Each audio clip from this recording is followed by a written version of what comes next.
Hermanos, bienvenidos para este tiempo de oración. Es una bendición estar juntos y vamos a meditar en unos pasajes del libro que estamos estudiando y que lo terminaremos de leer mañana. Esto es Ezequiel. De Ezequiel tenemos dos porciones. La primera, Ezequiel 40, 1 al 4. Este es el tema del día domingo, Dios mediante. Vamos a meditar el día domingo, si el Señor no ha venido, desde el 40 hasta el 48, en el último mensaje del libro profético de Ezequiel. Vamos a leer Ezequiel 40, 1 al 4. Dice así: en el año 25 de nuestro cautiverio, que comenzó en el 605, al principio del año, a los 10 días del mes, a los 14 años después que la ciudad fue conquistada, en aquel mismo día vino sobre mí la mano de Jehová y me llevó allá. En visiones de Dios me llevó a la tierra de Israel y me puso sobre un monte muy alto, sobre el cual había un edificio parecido a una gran ciudad hacia la parte sur. Me llevó allí y he aquí un varón cuyo aspecto era como aspecto de bronce y tenía un cordel de lino en su mano y una caña de medir, y él estaba a la puerta. Y me habló aquel varón diciendo: Hijo de hombre, mira con tus ojos y oye con tus oídos, y pon tu corazón a todas las cosas que te muestro, porque para que yo te las mostrase has sido traído aquí. Cuenta todo lo que ves a la casa de Israel. Amén. El profeta se encontraba en Babilonia y la tierra de Jerusalén muy lejos. Y Dios lo llevó, dice el versículo 2, desde Babilonia, donde él estaba deportado, estaba cautivo, hasta Jerusalén. Para ese tiempo el templo ya estaba destruido, el templo que construyó Salomón. Y entonces le mostró, dice el versículo 2, lo llevó a la tierra de Israel y me puso sobre un monte muy alto, sobre el cual había un edificio parecido a una gran ciudad hacia la parte sur. Ya no estaba el templo de Jerusalén o el templo que construyó Salomón, según el diseño que le dio Dios, como lo explica Primero de Reyes y también el segundo libro de Crónicas claramente. Este se lo conoce como el tercer templo. El primer templo fue construido por Salomón como por el 950 a.C. Ese templo fue destruido entre el 605, 620 o 580 a.C. y fue reedificado por Zorobabel, un hombre que también ayudó a llevar el pueblo desde Babilonia a la tierra prometida, también con Esdras y Nehemías. Y ese templo permaneció hasta el tiempo de Jesús. Los macabeos, en el periodo intertestamentario entre Malaquías y Mateo, lo guardaron, pero siempre fue parcialmente destruido. Entonces Herodes, llamado el Grande, lo reconstruyó, lo remodeló e hizo un edificio espléndido. Entonces, ese templo reconstruido por Zorobabel y ampliado, reconstruido también por Herodes, se lo conoce como el segundo templo. Y este que comienza en el capítulo 40 hasta el capítulo 48, se lo conoce también como el tercer templo. Difícil es decir cuándo este templo va a ser construido o si acaso ya fue construido. Algunos hablan de un templo espiritual, que los 8 capítulos se refiere, porque nosotros somos hoy templo del Espíritu Santo. Pero hermanos queridos, no hay duda que esto será un templo literal. Literal significa que ciertamente será construido en el tiempo del fin. Difícil, no nos dice en qué tiempo, puede ser antes de la gran tribulación o durante la gran tribulación, porque es un templo en el que habrán sacrificios. Y ya no se necesitan sacrificios porque Cristo, el Cordero de Dios, murió por nosotros en la cruz y estos ya no son necesarios, como claramente lo dice el libro de Hebreos. Queremos fijarnos en el versículo 4. El varón que le mostró esta visión, este varón enviado por Dios, le dijo en el verso 4: Hijo de hombre, mira con tus ojos y oye con tus oídos, y pon tu corazón a todas las cosas que te muestro. Le está diciendo, ten mucho cuidado en lo que ves, en lo que vas a escribir, porque las medidas del templo que te voy a dar son exactas. No puedes aumentar nada ni quitar nada. Recuerdan, en el estudio bíblico estábamos diciendo que aquí en nuestra ciudad los hermanos, cuando van a hacer una casa, contratan a un arquitecto para que les haga un plano, o un ingeniero civil, y el municipio se los aprueba, pero luego los dueños de esa construcción la hacen fielmente como fue aprobada. No, porque no hay una supervisión final. En los países europeos, el que presenta un plano y se lo aprueba, le vigilan que lo haga exactamente como está en el plano. Y yo sí creo que es conveniente que una construcción se ciña al plano. Dios nos dio este templo y un arquitecto lo diseñó. Después de varias reuniones, muchas reuniones, en el papel se edifican paredes y se tumban en el papel. Pero una vez que hubo el plano, se lo ejecutó como estaba planificado. Eso es lo que está diciendo el Señor en el versículo 4. Háganlo como yo ordeno. Y nosotros, hermanos, estudiantes de la palabra de Dios, tenemos que hacer tal como Dios manda, sin añadir nada y sin quitar nada. Miren el pecado de Eva, ¿cuál fue? Que Eva añadió. Dios les dijo a ellos como pareja, a Adán y Eva: de todo árbol del huerto pueden comer, pero del árbol de la ciencia del bien y del mal no comeréis, porque el día que de él comieren, ciertamente morirán. Y murieron físicamente y espiritualmente. Y entonces, cuando vino Satanás, tentó a Eva y le dijo: ¿con que Dios ha dicho que no coman de todo árbol del huerto?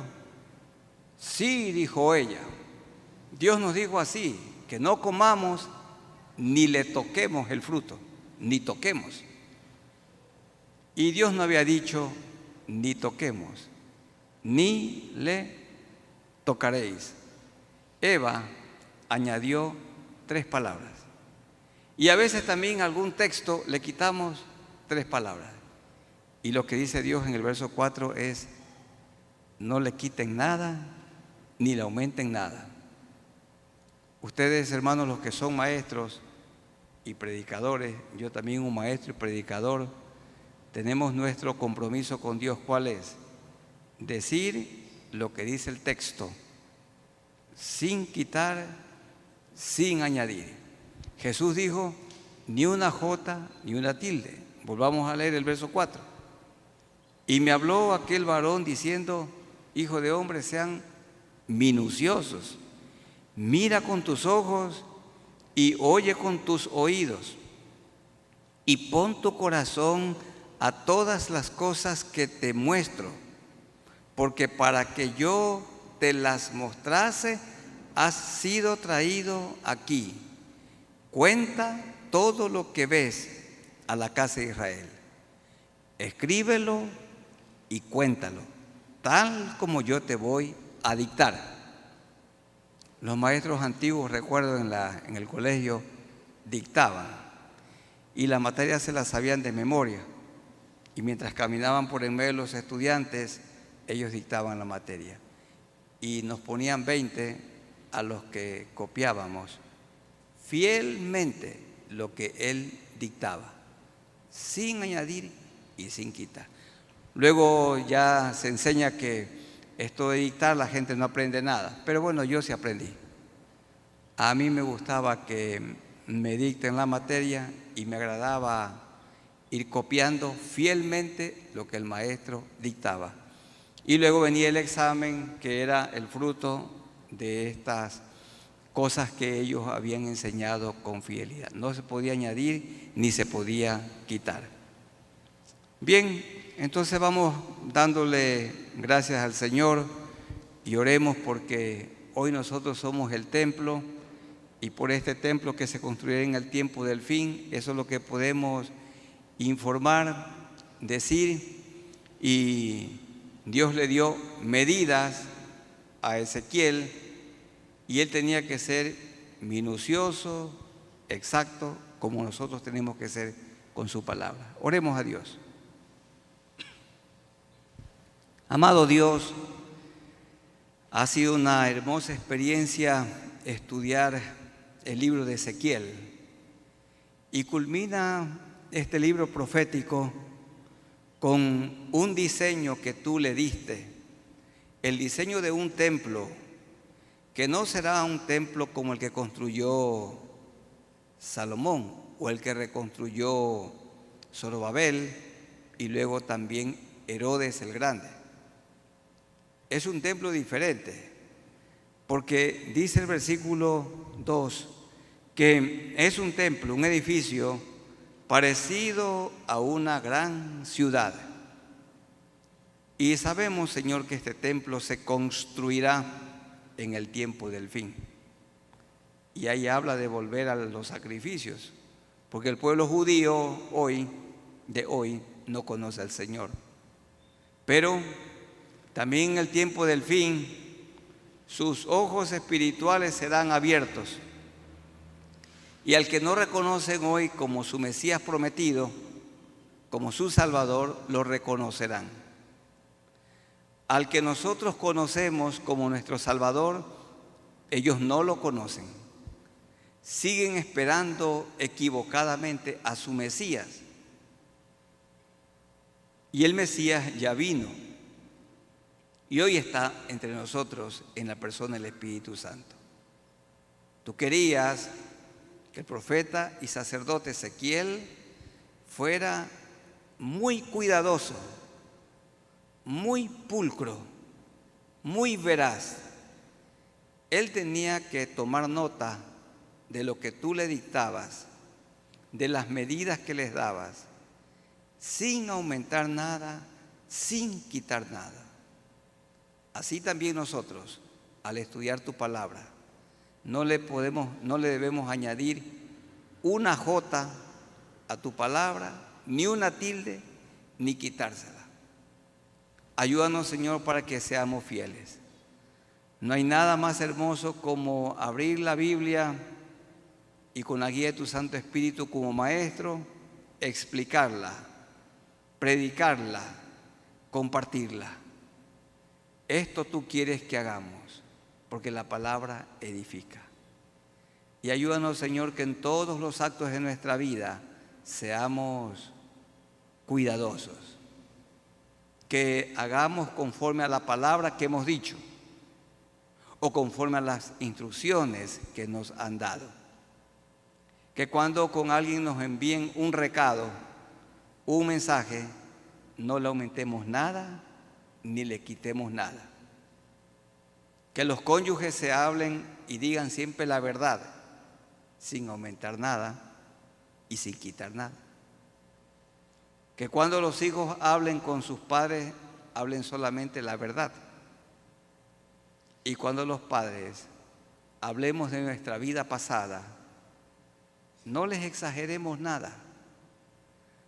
No digamos que nuestros tiempos fueron mejores, porque dice la Biblia que nunca de esto hablaremos con sabiduría. Que les digamos a ellos la verdad. Tuvimos aciertos y también tuvimos desaciertos. Tuvimos grandes victorias en el pasado, pero también derrotas.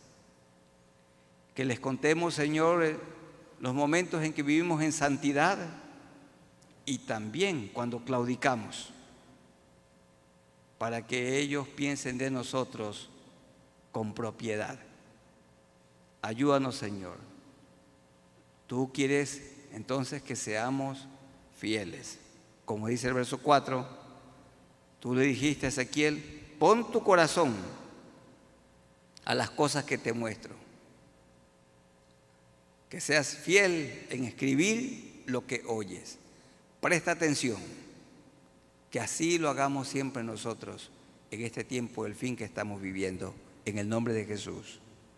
Amén.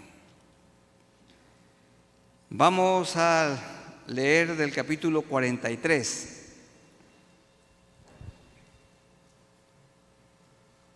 Hermanos queridos, la gloria de Jehová se separó del templo por el pecado de Israel.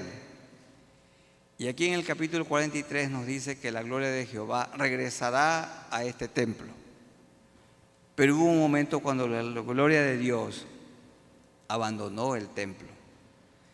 Veamos primero cuándo lo abandonó. En Ezequiel capítulo 10, yo recuerdo que esto fue motivo de un estudio bíblico. Ezequiel 10, 18 y 19.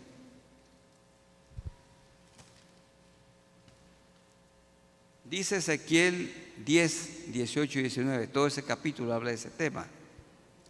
Fue triste esto. Ezequiel 10, 18 y 19. Entonces la gloria de Jehová se elevó, salió de encima del umbral de la casa, del templo, y se puso sobre los querubines.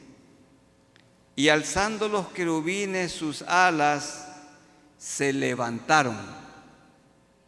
La gloria de Dios salió. Se levantaron de la tierra delante de mis ojos. Qué pena. Esto fue muy triste. La gloria de Dios, la presencia de Dios abandonó el templo, el lugar santísimo.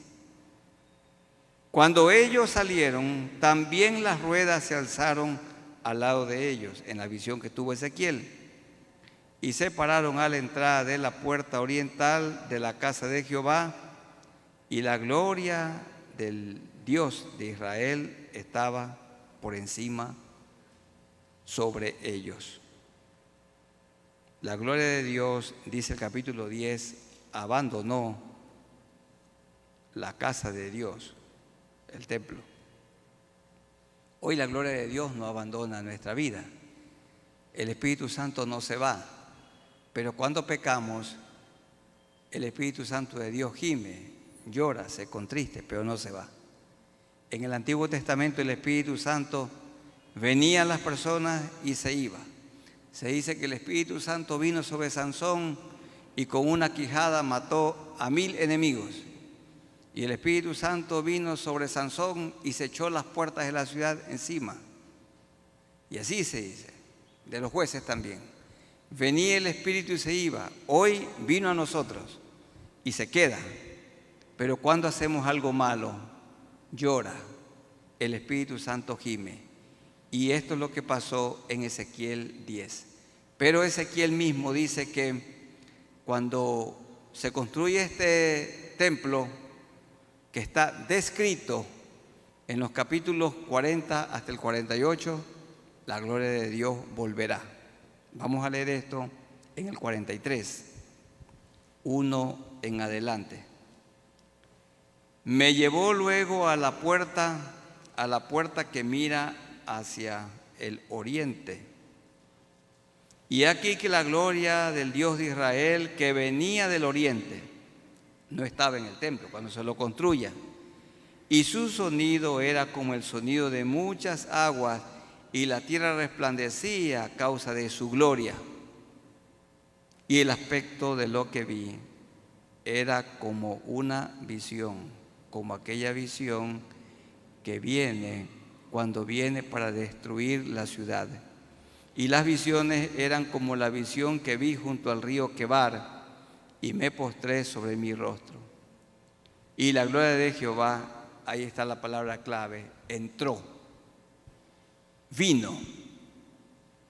Cuando una persona que ha pecado confiesa sus pecados, se arrepiente de sus maldades, Cristo lo perdona, lo limpia, y el Espíritu entra a vivir en él o en ella.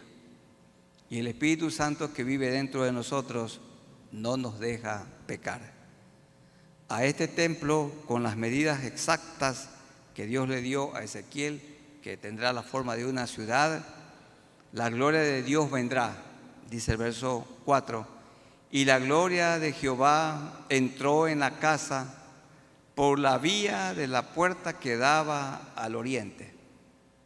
Y por esa puerta en el templo reconstruido por Herodes entró Jesús, por la puerta oriental. Estuvo cerrada, solo él ingresó por allí. Y aquí sigue hablando de esa puerta oriental. Y me alzó el Espíritu y me llevó al atrio interior, y he aquí que la gloria de Jehová llenó, ¿qué cosa? La casa. Ese templo majestuoso que Dios se lo mostró a Ezequiel en su visión. Si notan, por el pecado la gloria de Dios abandonó el templo. Y cuando el pueblo se vuelva a Dios, la gloria de Dios vendrá otra vez al templo. El Espíritu ya vino a nosotros y no nos abandona, pero sí gime, llora y se entristece cuando pecamos. Vamos a buscar, hermanos, en 1 Corintios, el capítulo 6. 1 Corintios está después de Romanos. En el Nuevo Testamento es Mateo, Marcos, Lucas y Juan. Viene Hechos, Romanos, ahí viene 1 Corintios. 1 Corintios, capítulo 6, versículos 18 al 20. Ahí está principalmente para los que son solteros y los jóvenes de manera especial. 1 Corintios 6, 18. Huid de la fornicación. Es un pecado sexual. Fornicación es porneia, de ahí viene la palabra pornografía. Huid de la inmoralidad sexual. Ahí está diciendo que los jóvenes, los niños, todos los solteros deben guardarse en pureza y vírgenes hasta el matrimonio. Huyan de la fornicación. Los casados del adulterio. Cualquier otro pecado que el hombre cometa está fuera del cuerpo, mas el que fornica contra su propio cuerpo peca. Dijo Jesús que el que se une a una prostituta, una carne es con ella. Y eso es una vergüenza, súper triste.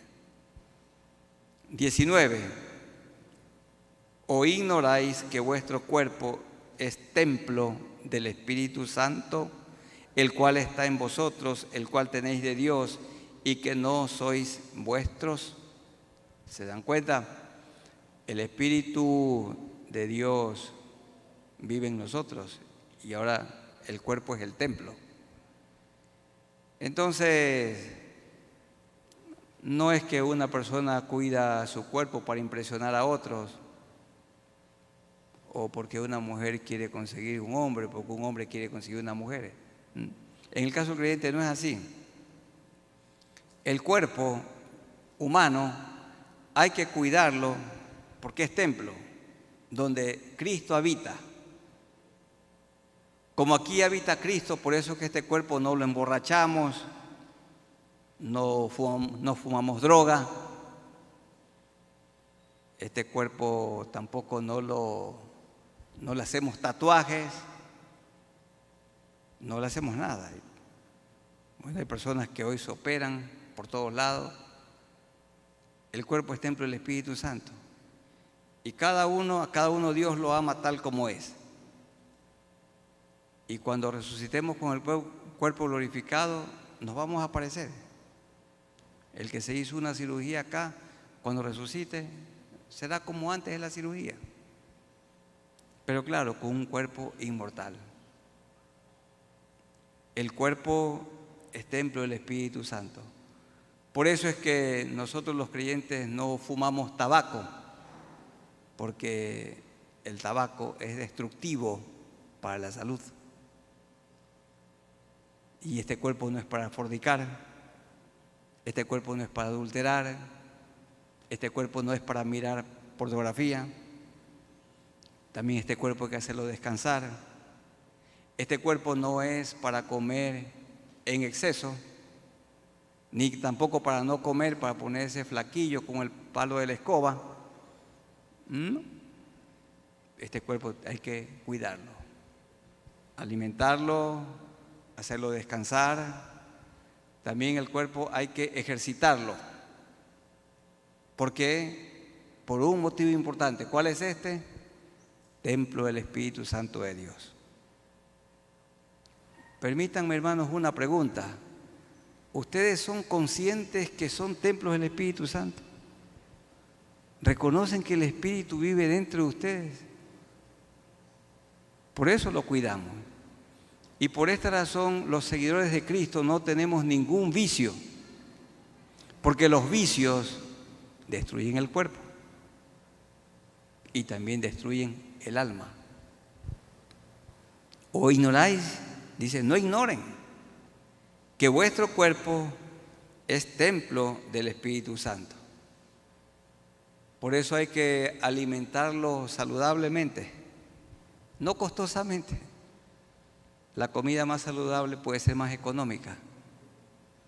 ¿O ignoráis que vuestro cuerpo es templo del Espíritu Santo? Hay jóvenes y adultos que se quedan hasta la 1 de la mañana mirando televisión, mirando una serie y duermen poco. Otros que comen a la medianoche. Y esto los enferma, es mortal comer en la noche. Dicen los médicos que la hora más tarde en la que un ser humano debe comer es 7 de la noche. Y los que se comen la chuleta a las 11 de la noche, a las 12, un tremendo plato de arroz con menestra, luego no pueden ni dormir. Y luego tienen no sueños, sino pesadillas. Pero el cuerpo es templo del Espíritu Santo. Otros, como no duermen, están bostezando y siempre con sueño. Mientras se canta, duermen. Mientras se ora, duermen. Y eso sí, en el momento de la oración se duermen, pero póngalo delante del televisor. Ahí puede estar el anciano, la anciana, sin parpadear todo el día. Toda la noche puede mirar. Y hay personas que les da sueño en el culto, pero se pueden mirar 5 partidos de fútbol. Cuando va a jugar su equipo preferido, ya encienden el televisor 2 horas antes. Y si es ir al estadio, se van en la mañana y el partido es a las 6 de la tarde. Hermanos queridos, terrible es esto. Miren, el cuerpo es templo del Espíritu Santo. Y dice el verso 20, porque habéis sido comprados por precio. ¿Qué precio? De sangre. Glorificad. Aquí está, gloria. Glorificad pues a Dios en vuestro cuerpo y en vuestro espíritu, los cuales son de Dios. ¿De quién es el cuerpo? De Dios. ¿Quién habita en el cuerpo? El Espíritu Santo. ¿Qué es el cuerpo? El templo. Miren, este templo se lo cuida. Es un lugar de reunión. Y si cuidamos este templo físico, ¿cuánto más este templo espiritual? Hermanos, vale la pena cuidar el cuerpo, Sí es bueno, porque dentro de nosotros habita el Santo Espíritu de Dios. Este cuerpo no es para hacer lo malo. Con el cuerpo glorificamos también al Señor. Yo les invito a que estemos de pie y oremos al Señor dando gracias por esto.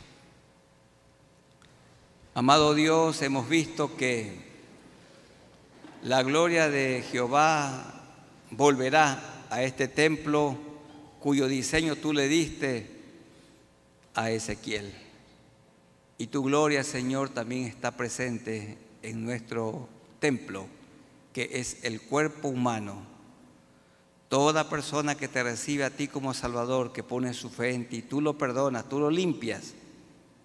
Y tú vienes a vivir dentro de esa persona. Cuando Cristo vino a nuestro corazón, nuestra vida cambió. Y ahora el Espíritu de Dios vive dentro de nosotros. Y es el Espíritu Santo de Dios el que no nos deja pecar. Nos ayuda a vivir en santidad. Y cuando pecamos, el mismo Santo Espíritu nos redarguye, nos insta, nos inquieta para que confesemos nuestros pecados, porque tú eres fiel y justo para perdonar nuestros pecados y limpiarnos de toda maldad. Porque este cuerpo es templo del Espíritu Santo, por esto es que no lo emborrachamos, ni lo tatuamos, ni fumamos tabaco. Este cuerpo no es para la fornicación, no es para el adulterio. Este cuerpo hay que cuidarlo, porque aquí vive el Espíritu Santo de Dios. Pero ciertamente este cuerpo morirá, pero un día tú nos resucitarás, ya no con este cuerpo mortal, este cuerpo que se enferma, se envejece y se muere. Resucitaremos con un cuerpo inmortal, un cuerpo incorruptible. Se lo llama en la Escritura un cuerpo glorificado. Ayúdanos, Señor, que los que son solteros, de manera muy especial los jóvenes, como dice aquí tu palabra, huyan, huid de la fornicación. Y nosotros los casados, huid del adulterio, porque este cuerpo no es para fornicar, ni tampoco para adulterar. Ayúdanos, te rogamos, en el nombre de Jesús. Amén. Tomen asiento, hermanos. Vamos a orar por las autoridades y quiero que busquemos en Primera de Pedro, capítulo 2. Primera de Pedro 2, 11 en adelante. Primera de Pedro 2, 11. Busquen en sus Biblias. Primera de Pedro 2, 11 dice así: Amados, yo os ruego como a extranjeros y peregrinos que os abstengáis de los deseos carnales que batallan contra el alma, manteniendo buena vuestra manera de vivir entre los gentiles. Es decir, tenemos que vivir como expatriados, para que en lo que murmuran de vosotros como de malhechores, glorifiquen a Dios en el día de la visitación al considerar vuestras buenas obras. Por causa del Señor, someteos a toda institución humana. Ahora que venía para este tiempo de oración, ya hay una campaña política y a buena hora salí más temprano de lo que generalmente vengo. Y si no, llegaba atrasado, porque de nuestra casa acá son 12 minutos y salimos 20 minutos antes. Y ahora yo salí media hora antes y por esto pude llegar bien, pero ahí estaban los que quieren ser alcalde para el año 2023.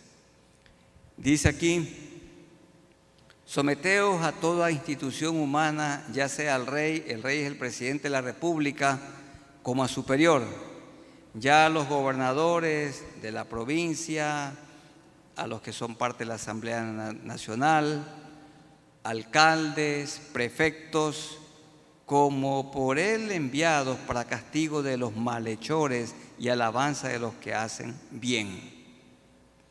Porque esta es la voluntad de Dios, que haciendo bien, nosotros los creyentes, haciendo bien es paguemos nuestros impuestos, no cometamos ninguna falta, haciendo bien, hagáis callar la ignorancia de los hombres insensatos que hablan mal de nosotros, pero nosotros tenemos que ser cumplidos. Como libres, pero no como los que tienen la libertad como pretexto para hacer lo malo. La libertad se convierte en libertinaje. Somos libres para hacer lo que debemos. No somos libres para hacer lo que queremos. Los que no conocen a Dios hacen lo que les da la gana. Nosotros lo que a Dios le agrada. Somos libres para hacer lo que debemos, no lo que queremos. Pero no como los que tienen la libertad como pretexto para hacer lo malo, sino como siervos de Dios. Y Pedro está escribiendo cuando Nerón César, el peor gobernante que tuvo Roma, y probablemente uno de los peores gobernantes que el mundo ha conocido. Y allí dice Pedro en el verso 17, honrad a todos. Honrad es, denle respeto. Honrad a todos. Amad a los hermanos. Temed a Dios. Honrad al rey. Es, honren a Nerón César. Honren al presidente de la República, está diciendo. No importa si es de su tienda política, de su ideología política, nada de eso. No importa si es de la derecha, de la izquierda, del centro, de arriba, de abajo, eso no importa. Solamente dice, honren al rey. Esto quiere el Señor. Entonces vamos orando al Señor por los que nos gobiernan, como dice Pablo también, para que vengan al conocimiento de la verdad. Oremos al Señor. Señor, tiempos difíciles estamos viviendo en este nuestro pequeño país. Parece un país ingobernable, pero tú nos ordenas que honremos al Rey. Y esto implica que oremos por quien nos gobierna. Oramos por el señor presidente de la República, el señor Guillermo Lasso, por sus ministros, por sus colaboradores, por quienes son parte de la Asamblea Nacional. Señor, que todos ellos se pongan de acuerdo para beneficio de nuestro país. Que las diferentes tiendas políticas no estén pensando en sus logros,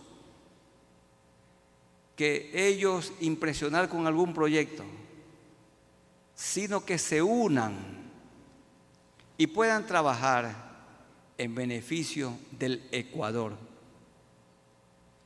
Al ser elegidos como asambleístas, cada uno debe retirarse su camiseta política y trabajar solamente para que la situación en el Ecuador mejore, su situación integral. Oramos, Señor, para que tengas misericordia.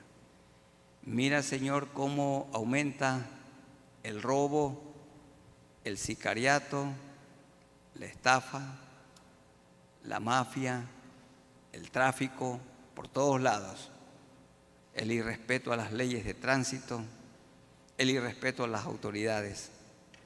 Ten misericordia de nosotros. ¿Cuál es nuestra parte? Orar y formar una nueva generación. Señor, ayúdanos a levantar una nueva generación de jóvenes, trabajar con los jóvenes y con los niños, para que ellos sean diferentes, para que te conozcan a ti, te amen a ti, porque el amor no le hace mal al prójimo. Si nos amáramos entre nosotros, no nos haríamos daño. El que ama a su prójimo no lo asalta. El que ama a su prójimo no lo mata. El que ama a su prójimo no lo calumnia. El que ama a su prójimo no le roba, no lo estafa. El que ama a su prójimo no habla mal de él, no lo calumnia. ¿Y por qué hay tanto mal? Porque no se tiene amor para con el prójimo. Y toda la Biblia se resume en ama a Dios y ama al prójimo. Hay hombres que no pueden ni amar a su prójimo más cercano, que es su mujer. Y mujeres que no aman a su prójimo más cercano, su marido. Señor, el amor verdadero no le hace mal al prójimo. Por esto oramos por nuestro país. El gobierno tiene que hacer su parte, pero nosotros como pueblo cristiano, como discípulos de Cristo, nos toca hacer nuestra parte. Y nuestra parte es orar, nuestra parte es predicar y formar a Cristo de manera muy especial en los niños y en los jóvenes, en los padres de familia, para que puedan criar bien a sus hijos, porque de ningún hogar honorable salen delincuentes, hijos delincuentes, no. En el hogar donde se enseña el temor a Dios y donde los hijos tienen a Cristo en sus corazones, entonces, Señor, esos hijos y esos jóvenes y esos ciudadanos serán ciudadanos diferentes. Otra cosa sería todo país en el mundo si tuviéramos temor de ti. Pero tristemente, pocos te amamos, pocos tenemos temor de ti, pocos te conocemos y te obedecemos. Ayúdanos, Señor, para que prediquemos el Evangelio de salvación, el Evangelio del Señor Jesucristo. Que el gobierno cumpla con su parte y nosotros cumplamos con la nuestra, porque tú siempre cumples con tu parte. Te amamos, Señor. Gracias porque escuchas nuestro clamor. En el nombre de Jesús. Amén. Y el último pasaje, Mateo capítulo 8. Ahí vamos a tener luego un tiempo en grupos pequeños. Mateo capítulo 8. Vamos a leer los versículos 1 al 4 de Mateo 8. Mateo 8, 1 al 4.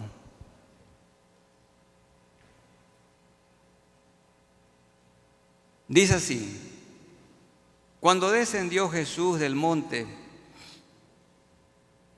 le seguía mucha gente, y aquí vino un leproso y se postró ante él diciendo: Señor, si quieres puedes limpiarme, si quieres.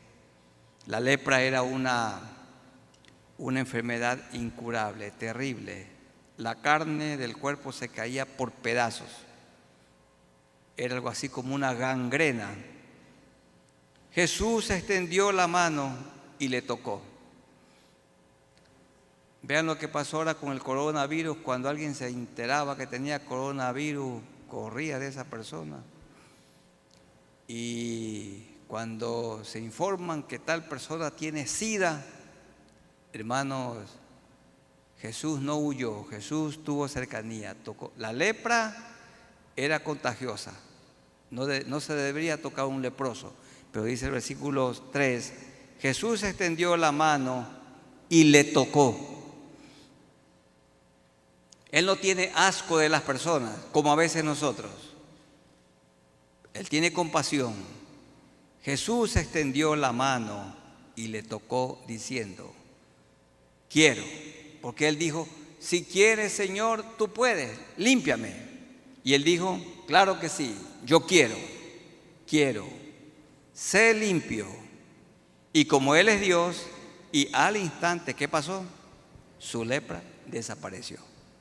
Ahí al momento. Esto se llama de un solo toque. O como los jóvenes dicen, de una. No poquito a poco, sino de una. Así es Dios, con su poder. Verso 4. Entonces Jesús le dijo, mira, no lo digas a nadie, sino ve, muéstrate al sacerdote y presenta la ofrenda. Una ofrenda de amor tenía que dar, que Moisés ordenó para testimonio a ellos.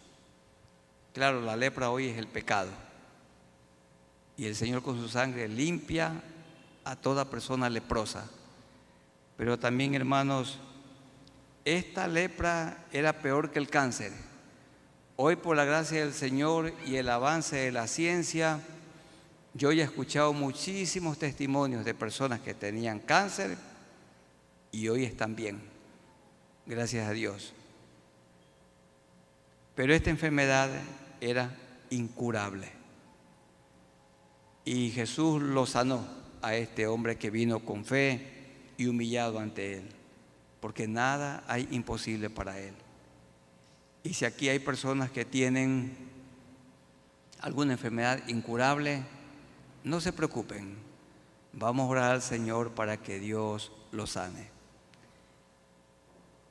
Y ustedes le pueden decir como este leproso, Señor, si quieres, tú bien puedes limpiarme. Tú eres todopoderoso. Tengo una enfermedad incurable, pero tú me puedes sanar en este momento. Vamos a ponernos de pie y vamos a orar pidiendo por sanidad por parte de Él. Él sana. Yo no tengo ningún poder curativo. El sanador es el Señor Jesucristo. Oremos a Dios. Hermoso testimonio, Señor, el de este leproso. Este leproso no tenía remedio. La lepra era, en ese tiempo, una enfermedad incurable. Era horrible.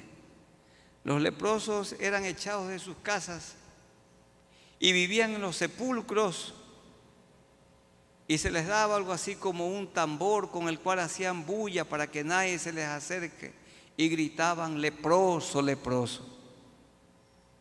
Y este leproso se acercó a Jesús y le dijo, Señor, yo creo en ti, si tú quieres, bien puedes limpiarme. Y Jesús de una le dijo, quiero, sé limpio. Y al instante la lepra lo dejó, desapareció. Al instante fue limpio. El mismo Jesús que limpió a este leproso está aquí presente, en la persona del Espíritu Santo de Dios. Señor, yo no sé cuántos hermanos enfermos hay aquí, pero yo sí sé que hay enfermos. No sé si alguno tiene alguna enfermedad incurable, pero seguro que hay alguno, uno o más. No importa, Señor, acudimos a ti. Te rogamos, Señor, en este momento, pon tu mano sanadora. Pon tu mano sanadora sobre todo cuerpo enfermo.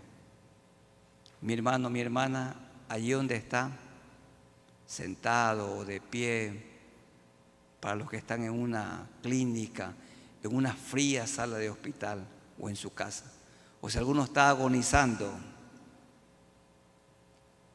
que pueda decirle, Señor, si quieres, tú puedes limpiarme. Si quieres, tú puedes sanarme, porque tú eres bueno y porque nada hay imposible para ti. Confiamos en ti, Señor. Aquí estamos personas que en momentos difíciles hemos experimentado y hemos sentido el toque divino, y tú pusiste tu mano sanadora.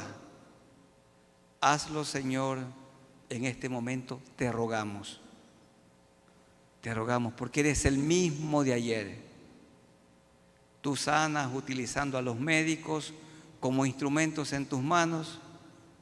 Tú sanas usando los remedios de la farmacia. algún remedio natural, vegetal, o lo haces directamente como lo hiciste con este leproso. Una cosa te rogamos, Señor, sánalos y sánanos, porque te necesitamos. Muchas gracias porque nos oyes y te amamos, Señor. En el nombre de Jesús. Amén. Tomen asiento. Muchas gracias, hermanos. Que el Señor les bendiga y pongamos la confianza en Jesús.